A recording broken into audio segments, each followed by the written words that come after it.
Hello everyone, welcome to Tripta innovations. आज के इस वीडियो में हम आपको बताएंगे कि आप रिलाय अकाउंटिंग सॉफ्टवेयर में ट्रांसपोर्ट को डिलीट कैसे कर सकते हैं। इसके लिए हम यहाँ पे master, others, transport, add edit पे एंटर करेंगे। यहाँ पे सभी ट्रांसपोर्ट्स की लिस्ट आ जाएगी। आपको जिस ट्रांसपोर्ट को डिलीट करना हो उसे सिलेक्ट करके डिलीट की को प्रेस कर देना है। Are you sure to delete, यहाँ पे आपको यस कर देना है। ट्रांसपोर्ट डिलीट हो जाएगा। अगर ये ट्रांसपोर्ट किसी भी ट्रांजैक्शन में एग्जिस्ट नहीं करता होगा तो अगर ये ट्रांसपोर्ट किसी भी ट्रांजैक्शन में डिफाइंड होगा तो वो डिलीट नहीं होगा। हमने यहाँ पे ट्रांसपोर्ट को डिलीट कर दिया है।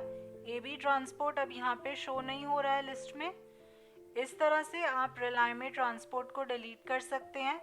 अगर आपको ये वीडियो हेल्पफुल लगा हो तो प्लीज़ इसे लाइक, शेयर एंड सब्सक्राइब ज़रूर करें।